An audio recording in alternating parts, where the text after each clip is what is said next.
Even as we surge support into Israel, we remain focused on Ukraine. Nearly 20 months into Putin's failed campaign of conquest, the Russian military has been badly weakened. Ukraine's brave forces have taken back more than half of the territory seized by Russian invaders since February 2022. And that was made possible by bipartisan and principled U.S. leadership in our coalition of some 50 allies and partners. In both Israel and Ukraine, democracies are fighting ruthless foes who are out to annihilate them.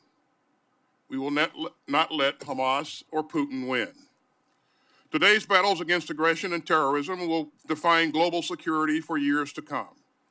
And only firm American leadership can ensure that tyrants and thugs and terrorists worldwide are not emboldened to commit more aggression and more atrocities. So our actions today will shape the world that our children and grandchildren inherit. And that's why we've submitted an urgent supplemental budget request to help fund America's national security needs and to stand by our partners and to invest in our defense industrial base.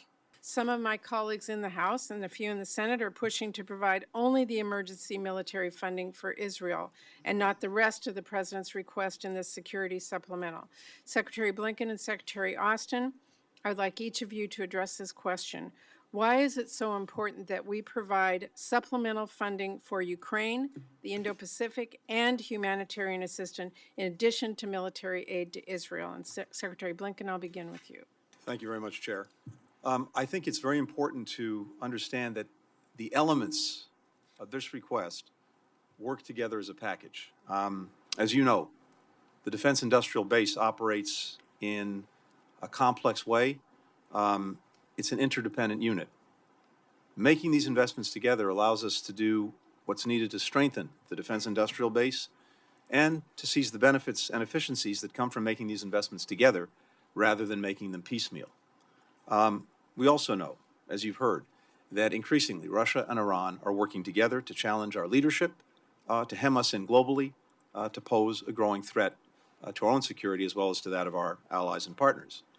They've been partners in a devastating war in Syria, and now we have Iranian proxies firing missiles from Syria in northern Israel.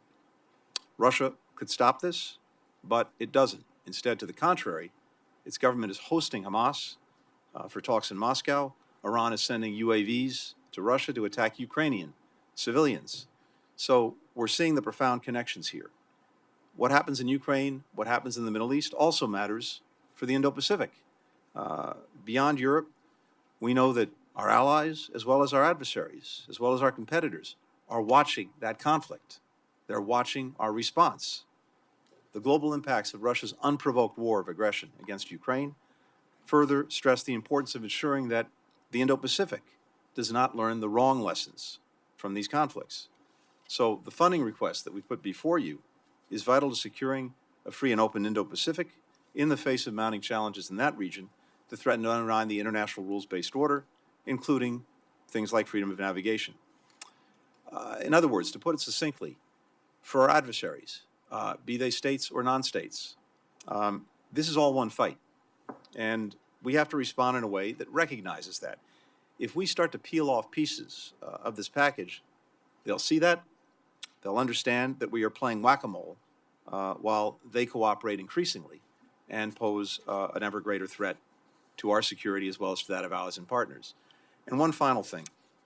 I think when it comes to the humanitarian assistance, and we can come back to this, it's first and foremost vital because this is who we are. We know that when it comes down to it, in each and every one of these conflicts, people are suffering.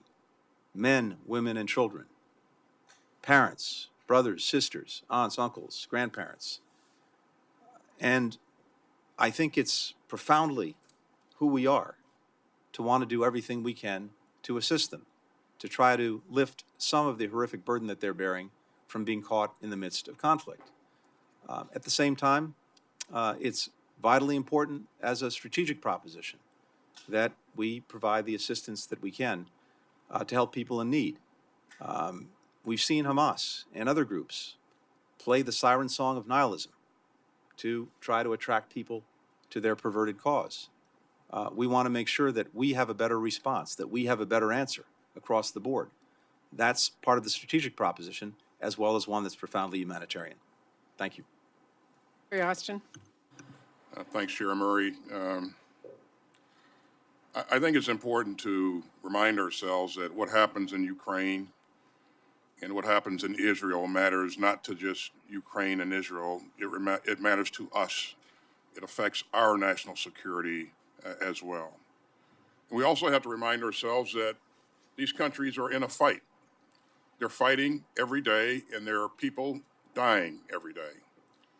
And in Ukraine, Putin continues to attack civilians and commit war crimes that are despicable.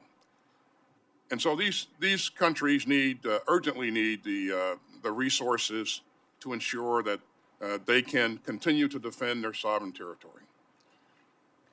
You know, in Ukraine, Putin has felt that he could wait us out, and that's part of his strategy. It's the main part of his strategy.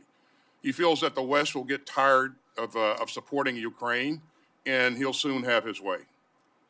If that's the case, if we don't support Ukraine, then Putin wins.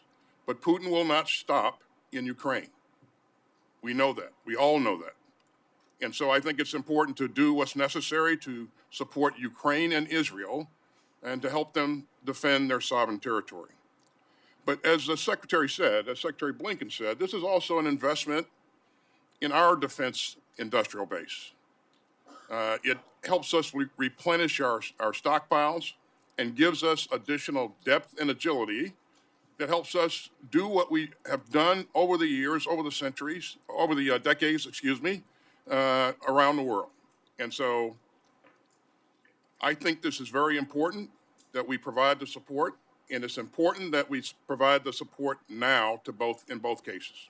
Mr. Secretary, it can't be a coincidence that Putin would invite the head of the Hamas terrorist organization to Moscow just days after the October 7th attack, the terrible massacre which you described in some detail, and I've heard so many depictions. So do you believe there is an allied effort between Putin's cause and the cause of the Hamas terrorists? Putin is very much trying to take advantage of the Hamas attack on Israel in the hopes that it will distract us, that it will divert our focus away from Ukraine and away from his aggression in Ukraine, and that it will result in the United States pulling back its resources, pulling back its support. And at the same time, he's allied with the exact elements that are trying to wreak havoc in Israel. So we see these things as being very much joined, which is one of the reasons our request is a joint request.